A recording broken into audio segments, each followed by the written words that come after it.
What's up, everybody? I just finished another book in the House of Shivers series from Goosebumps. This is Say My Name, Say My Name. Now, I've heard this book is absolutely terrible, one of the worst books ever written. Um, just all kinds of bad stuff about this book. And when I first got into it, I was like, this book cannot be that bad. I think I did like probably 25% of this book, and it's split up into parts. So about part 3 or 4, I started losing interest in this. Um, And I will say right off the bat, it's not because the book itself is just this worst thing ever. Um, I feel like if you like these type of books, you like them. I've already read so many of these books that are like this, so I kind of knew how I would feel about it, and I knew I just watched Sean Stevenson's review on this, and he said that he knew the twist from chapter one. I had a feeling I knew the twist from chapter one, and I did. So yeah, the story itself starts off with these two boys named Sam and Cody. Cody goes to Sam's house, and he wants them to go fishing with him, get outside, enjoy the spring air. And Sam is inside his room playing on his computer, and he's making this game, and he shows Cody that he's got this game. He doesn't say the name of it yet, but he does later on. So he's making this game, and he takes these pictures, and he like uploads it to this like AI world thing, and it has like avatars and different things like that. Anyway, he talks them into going outside, so they go outside, and they're outside. They go to this creek that's behind Cody's house, and when they go there, they get warned by I think their parents and other people not to go up the creek to this place. I don't remember the name of the place, but they like get warned not to go up there because there's all kind of scary stories about that place. We don't hear any of the scary stories. So they go upstream, they go swimming, and Cody picks up a fish, pulls it out, and the fish looks at him and it says, "Say my name, say my name." That's it.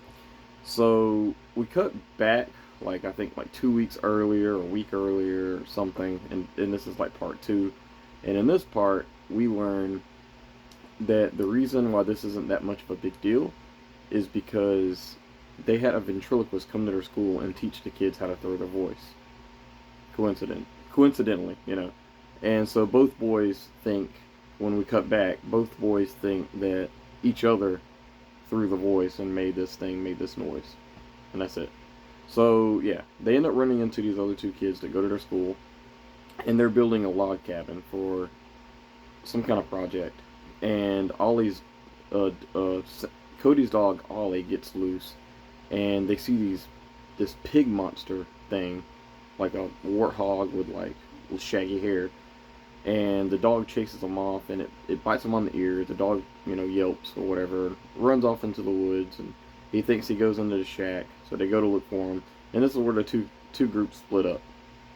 Um, Cody and Sam try to go back to their house to get changed after they can't find the dog, and he goes to his house, and this is the most interesting this book ever gets.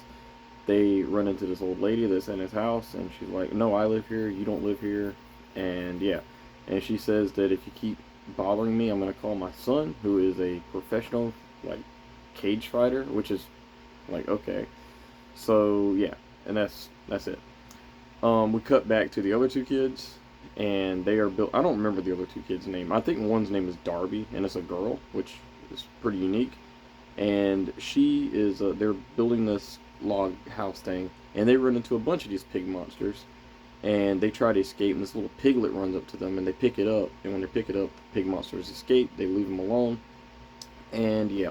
So the pig monsters like are scared or something that they have this little baby pig they don't want to hurt. So they put the piglet down, and it takes off running, and the kids' hands turn into pig hooves.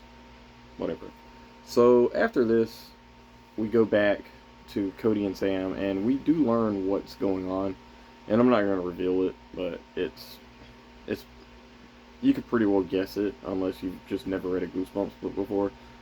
And yeah, it's bad. It's not great. A bunch of random stuff happens after this. I'm not even gonna lie. There's like a cat that says "Say my name, say my name." I forgot to tell you too that the cage fighter guy, the son, he shows up. He runs after the kids, and he grabs them and he says, "Say my name, say my name." And yeah, that's the end of that like chapter. But yeah, anyway, a bunch of random stuff happens. There's not really a lot here, nothing interesting in my eyes. There is some, there is a funny scene to me, and it's where the error pops up. I'm not gonna say what that is because I do think you should experience that for yourself because it's something Stein's never done as far as I'm concerned in a book, and it was really good, and it made me happy because it means the book was a little bit over quicker. I know that's terrible, but yeah. As far as this book goes, this wasn't one of my favorites. This is probably one of my least favorites. This isn't. I will go on a hill and say this, or what is it? Die on a hill. This isn't the worst thing Stein has ever written. It's probably pretty close, but it's not. Um, there's a book in Horrorland that I think is worse than this, and one day, God willing, I'll be talking about it on here. But yeah, say my name, say my name. I give it like a 2 out of 5 stars. I did think that there were some funny moments with the error thing and the the old lady being at this guy's house was pretty cool, and then the cage fighter thing popping up. But other than that, it was this has one fish in it that talks. Like it's yeah, and then the whole thing at the end was just so annoying. Like I don't know, it just wasn't me. Like I feel like if you guys read this and you gave it like a 3 out of 5 stars, thought it was pretty good. I can kind of agree with that. But for me, it's not. I give it a 2 out of 5 stars.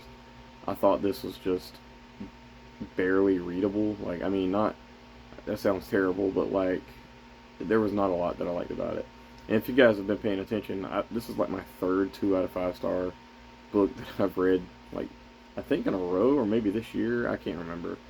Everything is just not being very great. But yeah, 2 out of 5 stars for me for Say My Name, Say My Name. Um, I did look at the back of the next book in the series, and it's The Last Sleepover, and it has something to do with AI, and I'm just not, I don't know, not really interested, but we'll see. Yeah, 2 out of 5 stars for me, guys. Please let me know in the comments below. What did you think about Say My Name, Say My Name? Is it one of your least favorite books? Is it one of your favorites? Just let me know. Let me know your thoughts on it. Thank you. Bye-bye.